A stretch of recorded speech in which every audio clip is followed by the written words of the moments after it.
I don't think so. Next hour, we're heading over to ESPN 2 for more tennis talk. Also, 10 Eastern back on ESPN with the man of the moment. BYU's Tanner Mangum will join us live. Last play of the game. Snap, Tanner.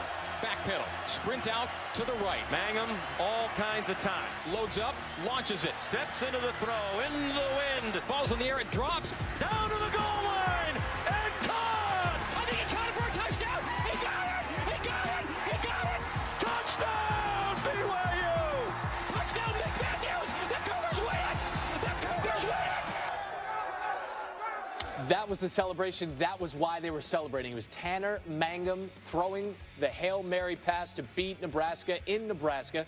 6'3", 210-pound. He's a true freshman quarterback. He was recruited in the same class as Jameis Winston that year. Rivals.com had him as the third best quarterback in the nation coming out. He's 2 months removed, Mangum is, from his 2-year mission, his LDS mission in Chile. Hasn't played organized football since 2012, but he came back in style yesterday. He is expected to be the starter against Boise State next week after the injury to Taysom Hill. He is up early with us on SportsCenter, a little after 8 a.m. in Provo, Utah, near the campus of BYU. Tanner Mangum joining us. Tanner, first of all, thank you for the time. Congrats on the win. Tell us, how did you spend the rest of your Saturday after the W? Well, basically, we went right to the airport, and I flew home. And when I got home, I just crashed on my bed. I was exhausted. But I called my parents and my siblings just to talk to them, but it was definitely a surreal feeling, and it still kind of is. It still hasn't exactly set in yet that it's real, that it actually happened. How many texts, emails, voicemails, tweets, all of it? How much did you wake up to today? A lot, but I'm not too concerned about that. I'm not gonna worry about that too much. Just gonna enjoy the moment for now. Well, walk us through that moment, if you would. I mean, you said after the game it wasn't the best ball you've ever thrown. You're a little worried about it. What didn't you like? Well, when I let it go, it came out a little wobbly. Some might call it a duck, so to speak. And it is going into the wind as well. And I knew it wasn't going that far. I was just hoping that it would get there. So I saw it flying through the air, and I was just hoping it'd get to the goal line, and I saw it got there, and Mitch caught it. And I was scared he was a little bit short, but I saw him fall in, and then once I saw the refs' hands go up and everyone started to celebrate, and I knew it was a touchdown. Mitch said he had to go up and get that ball, that you put it in a great spot. It just do his job, catch the rock, win the game. Now, you mentioned the flight home. We saw video of you watching video of that play. You're watching top plays. What was all that like for you to see it happen? Oh, it was fun. I think honestly it was cooler to see my brother make the SportsCenter top 10 as well at the number 2 spot, which is pretty cool to see that. It was just fun to be on the plane with the team, kind of relishing that moment and kind of reliving that play. Well, we're showing your brother's catch there. It was Idaho State against Black Hills State. And who made the better play? Because that's an Odell Beckham Jr. kind of grab, where he goes up and just sort of high point Spider-Man's the ball with one hand. I think by far his was the more athletic play. I mean, all I had to do was go up and throw a football into the air and let my guys make a play, whereas he had to make a pretty acrobatic one-handed grab. He's always been the more athletic brother in the family. Okay, well, you said that you had to call your parents. Which game were your parents at? Were they there watching your brother? Was one with you? How did that break down? They both went to Pocatello, Idaho, to watch my brother.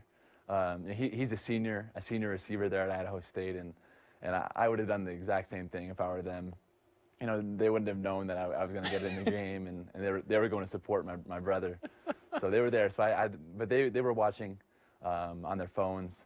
And they stayed up to date, but I had to call them and just talk to them and see how they saw it, get their side of it. Sure, and you know what? You can hold it over their heads moving forward. It's like, hey, remember that time you missed one of the best plays I ever made in my career? No, in all seriousness though, you're going to have plenty of opportunities now moving forward to make plays after the injury to Taysom Hill. And we showed the video of you watching that top play on the team plane. The team rallied around you, to say the least. I know I don't need to tell you that. What was that like for you in that game, going from the low of losing Taysom to seeing the team rally around you? Oh, it meant a lot, and more than anything, our hearts, our hearts ache for Taysom. He's our leader, he's our captain, and we love him, and he's always going to be that pillar for us, that strong leader on our team. But it meant so much to have the guys on the team rally around me and support me, and put their trust in me. It made my job easy. I could just go out and play, and I'm just so happy to be a part of this team with such great leadership, such great guys who rally around each other. We had to face some adversity yesterday, but I was just so happy that we could come together and fight through it until the end. Tanner, at this point a year ago, how were you spending your Saturdays at this point last year?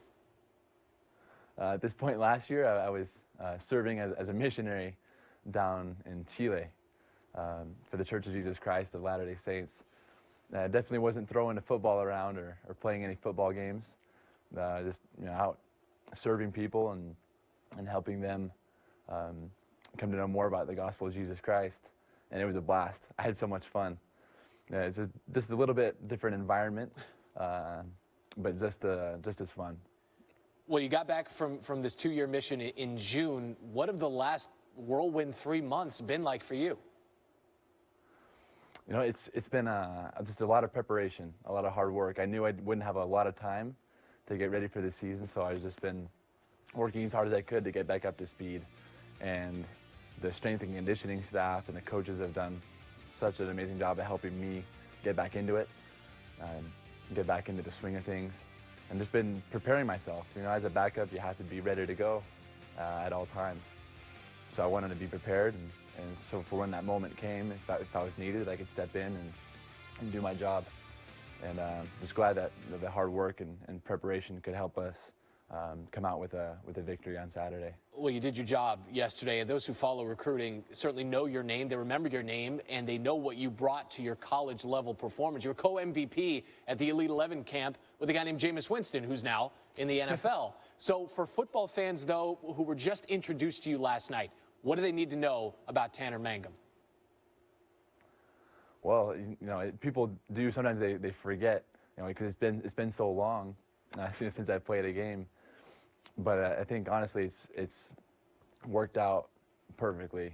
So I'm so happy that I could serve a mission. The best decision I ever made. It helped me so much to grow as a person and as an individual. And now coming back, it's helped me be an even harder worker. And I might not be the most athletic guy out there on the field. I might not run a 4.40, but I just do my best to be a student of the game, to be smart, to make good decisions, and just do my best to be a leader on the team. And that's kind of what I try to do as a quarterback, is do my best to be smart, make good decisions, and be a hard worker more than anything. Well, he turns 22 years old on Tuesday, so happy early birthday to you, Tanner. We appreciate the time on SportsCenter. Seems like you got a great present yesterday, and best of luck and best of health for you and your team the rest of the season. Okay, thanks, Randy. I appreciate it. I don't want the story to be over. I'm a fan. All right, I am definitely a fan. The first full day of the 2015 college football season is in the books. What exactly did we learn? I'll tell you after we come back. Also, we get the full SportsCenter, my co-host, Carrie Champion, and I, a lot like everybody else, we were excited to have college football back in our lives. It's been a long offseason, right?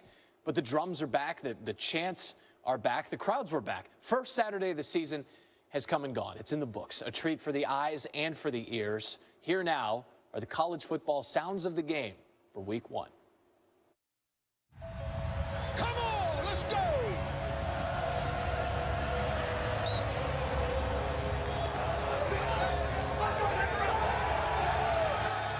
Take everything. Tonight is the night. We get on our high horse and we march the streets of Sparta to prove that our perceptions are are deception. This is a tremendous opportunity for this group of men right here to show the world the pride, the toughness that is CMU football. Let's do this.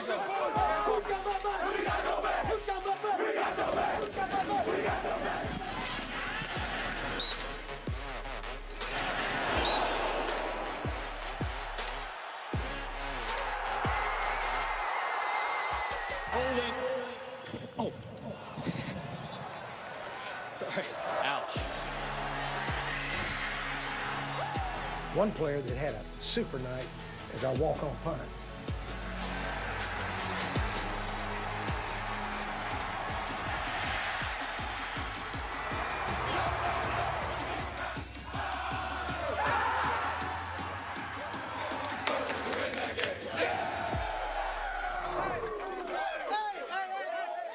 And that's only week one. We got a lot more to look forward to there.